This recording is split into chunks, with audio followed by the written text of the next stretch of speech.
Hello, this is Salvatore Vinciguerra. In this video, I'm going to be showing you two very special violins from my violin collection, and I'm going to be showing you how to care for your violin and your bow. This is one of the violins that I have purchased on eBay a few years ago, and yes, it's worth a couple of $100, and that's what I paid for it. You can play this instrument if it is tuned, but it really isn't what it says it is inside. This is a reproduction of this instrument. I had someone look at it, and that's what they have claimed, that even though it is this pretty and it's very unique in that manner of its shape and the F-holes and so forth, it is not what the label says inside, and we'll take a look at the label and get a closer look. You can kind of make out the label inside the violin. It says Georges Chanot's A Paris, and it says about 1851 inside of the instrument. And yes, this is where you would look to see what the name of the maker would be of a violin, and then underneath it they would have a date of when the instrument would be made and who would make it. However, there are a lot of forgeries of these instruments. Beware when you find them on the internet, and they try to rip people off with just the label and what it looks like. But the value of this is a couple of $100, and it is a very good violin that can be played. I do not play this, I just have it as a museum piece, as a decoration, and I have had a luthier look at it to see would it be the real deal, and he has informed me that no, it is not the real deal. And it's even hard to find people in the music industry that can look at these violins to give some sort of determination as to the value of these instruments and to tell you whether it's real or not. You'd have to go to maybe Antiques Roadshow. You have to know a luthier that knows historical instruments and how to determine what it looks like inside. And some of my instruments, I have had them repaired, and when they're repaired and they're taking off the back of an instrument, they look inside to see the construction of it, and they judge that against other instruments that have been verified to see if it is the same maker of the instrument. So let's now talk about how to care for your instrument, your violin, your cello, or any other string instrument that you may have. Notice the materials of what it's made out of: wood, maybe plastic, resin of some sort, metal, the strings, and so forth. And there's a lot of physics going on within the instrument. So the first things should be very obvious, but a lot of people do not pay attention to the obvious, and that is that you need to avoid hot or cold temperatures. And we're talking about extreme temperatures. Here in Florida, we have very extreme hot temperatures that can go into the 90s, and if it's in a hot car, can go to 150 or more. And if a child leaves this inside of a car while they're going shopping or something like that, then there could be some problems. They could find the entire instrument unglued. And I did have a music student at one time at a youth symphony orchestra, and they had this happen to them, and it had to go back to the luthier to have it repaired.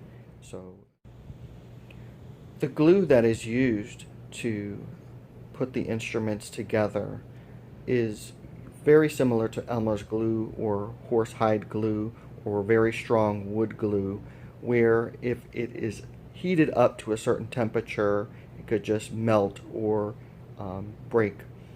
And so you have wood and you have metal, and when you have these extreme temperatures, there's expansion and contraction of the instrument, and when it gets really cold, it'll contract, and when it's really hot, it will expand.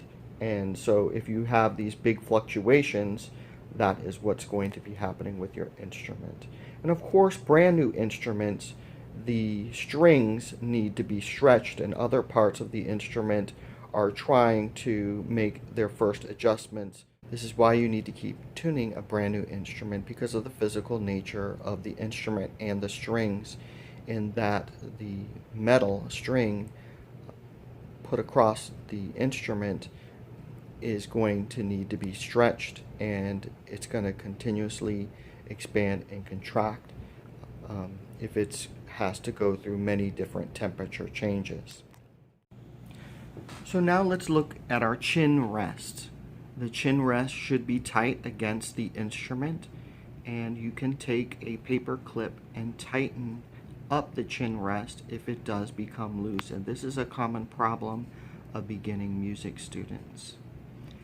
If you look at the tailpiece here, you notice that this is a better instrument, and a better quality instrument would only have an E string with a fine tuner. But this is how it should be set up properly, so that the fine tuner is separate from the tailpiece, and it's a higher quality fine tuner so that you can make adjustments appropriate. If a student is having problems keeping the instrument in tune, it could be a problem with the pegs, and sometimes some chalk on the pegs or some peg dope would help make these adjustments a little bit better. But before you try that, make sure that your strings are properly wound, and make sure that the string that you're tuning that goes across the instrument is against the peg box.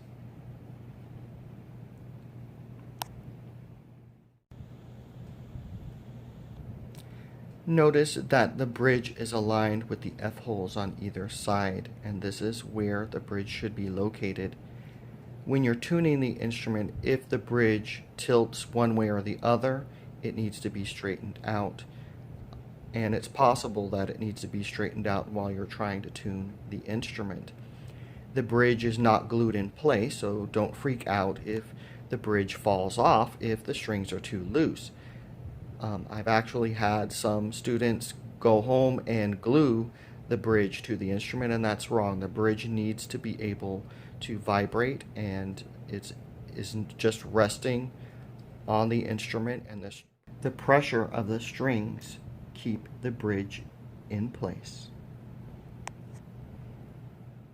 Always open up your case with the latches so that it can open up without your instrument falling out.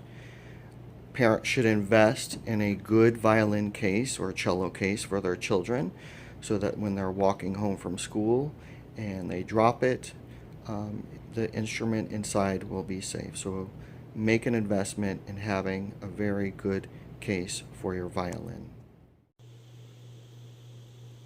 Here's the case opened. It has room for about 2 or 3 bows in here, and you notice that there's a place for extra strings and rosin and other items, mutes, shoulder rest, etc., that can be put inside of the case. The blanket that you see on top insulates the violin in hot or cold temperatures, and the violin is strapped down with some Velcro. One of the problems that students have when they first get their instruments is they take the bow out and they try to pull it across the strings of the violin, and they want to make a sound, and that is because they do not have rosin on their bow. And this is how the rosin comes. It comes in a cake. And think about what rosin is. Rosin is tree sap. It goes from a liquid form, they harden it, it's sticky, and when you put that sticky material onto hair, it then is able to stick as it goes across the instrument and produce a sound. So it's the friction there that sets the string into vibration that makes the instrument vibrate and make the sound come out of the instrument. So There are different types of rosin. There is light rosin, there is dark rosin, but students do need to know how to rosin their bow and be careful with rosining, as they can get into some trouble by either touching the hair while they're doing it, or losing their hair while they're trying to rosin their bows. Rosin of cheaper quality is usually put in a wooden brick or wooden container or a plastic container, and students are supposed to glide it up and down on the container, and they need to watch that it doesn't get caught, or the hair does not get caught in the wooden container and pull out. Another way that the hair would get caught would be when they are putting away or taking out their bow, because of these little latches here that the hair could get caught into. So they need to be very careful taking it in and out, and try to teach the student not to rush when setting up their instrument.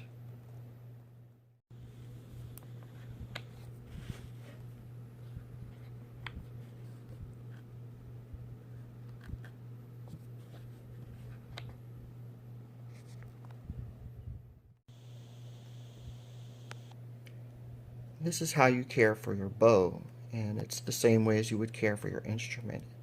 Bows are somewhat fragile, and this one is made out of wood.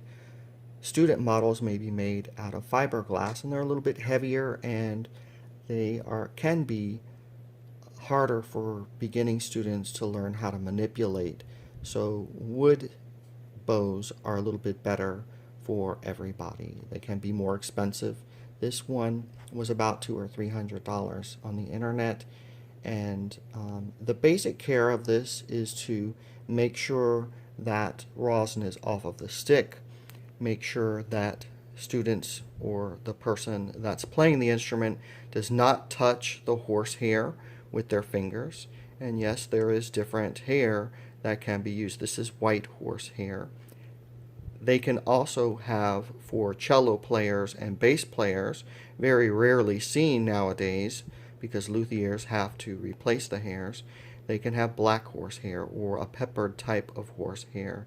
And the reason for that would be because the hair is more coarser. If you look at it underneath a microscope and compare it to white horsehair, and it would work better to get better vibrations for an instrument that has thicker strings. So basic physics there. Here is the frog, and here is the hair of the instrument. And again, do not touch the hair, as the oils and different residue can build up on the hair, and then the hair has to be cleaned.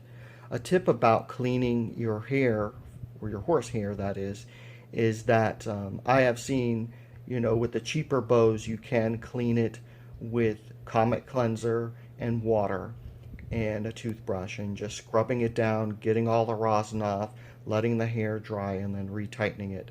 They do sell special horse hair cleaners that you can get on the internet. So here's the winding. Here is the adjusting screw. And yes, you are supposed to tighten and loosen your violin bow after playing it. However, some students, when they do this, they ruin their bow because they over tighten and over loosen it. So make sure that you're not over tightening and loosening it, or you're basically going to ruin your bow. And for some of the cheaper bows, I just tell students, tighten it to where it's supposed to be and leave it.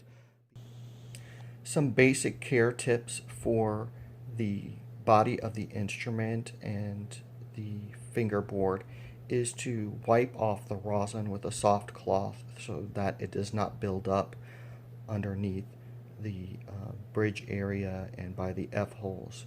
And that rosin can build up and create some weight so that the instrument does not vibrate appropriately.